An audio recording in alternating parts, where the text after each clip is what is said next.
ഭക്തിസാന്ദ്രം ആഘോഷപൂർവ്വം എരുമേലി. ശബരിമല തീർത്ഥാടനത്തിനായി പ്രധാന ഇടത്താവളമായ എരുമേലി ഉണർന്നു. അയ്യനെ കാണാൻ പേട്ടതുള്ളി ആടിപ്പാടി അയ്യപ്പന്മാർ.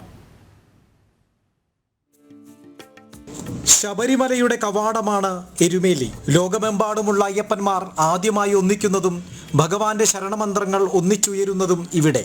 വൃശ്ചിക പുലരിക്ക് മുൻപേ എരുമേലി ഉണർന്നിരുന്നു. ശരണമന്ത്രങ്ങളും പേട്ടതുള്ളലിന്റെ താളമേളങ്ങളും ഉയർന്നു.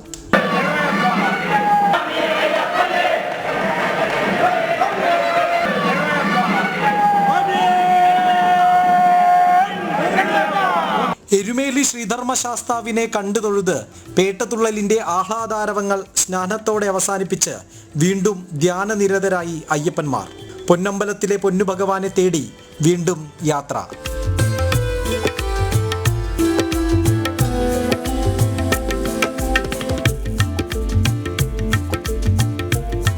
അസൗകര്യങ്ങളുടെയും കൊള്ളയുടെയും ദുരിതമല താണ്ടിയാണ് ഓരോ അയ്യപ്പന്മാരുടെയും എരുമേലിയിൽ നിന്നുള്ള തുടർയാത്ര. 19 ഇടങ്ങളിലാണ് പാർക്കിംഗ് സൗകര്യം ഒരുക്കിയിട്ടുള്ളത്. 1500 വാഹനങ്ങൾ ഇവിടെ പാർക്ക് ചെയ്യാം. പമ്പയിലും നിലയ്ക്കലിലും ഗതാഗത കുരുക്കുണ്ടായാൽ കഴിഞ്ഞ വർഷത്തേതുപോലെ എരുമേലിയിലെ പാർക്കിംഗ് മൈതാനങ്ങളിൽ വാഹനങ്ങൾ തടയേണ്ടി വരും. സുരക്ഷയ്ക്കായി 500 പോലീസ് ഉദ്യോഗസ്ഥരെയാണ് എരുമേലിയിൽ വിന്യസിപ്പിച്ചിരിക്കുന്നത്. പരിചയയിടങ്ങളിൽ പരിചയസമ്പന്നരെ നിയമിക്കുമെന്നാണ് നിർദ്ദേശം. അപകട സാധ്യതാ മേഖലകളിലും ആവശ്യമുള്ള തയ്യാറെടുപ്പുകൾ എടുത്തതായി പോലീസ് വ്യക്തമാക്കുന്നു. പ്രതി ലക്ഷക്കണക്കിന് അയ്യപ്പന്മാരാണ് എരുമേലിയിലേക്ക് എത്തിക്കൊണ്ടിരിക്കുന്നത്. വാദ്യഘോഷങ്ങളും ശരണമന്ത്രങ്ങളുമെല്ലാമായി എരുമേലിയിൽ ഇനിയുള്ള പുണ്യ ദിവസങ്ങൾ ആഘോഷത്തിലാണ്.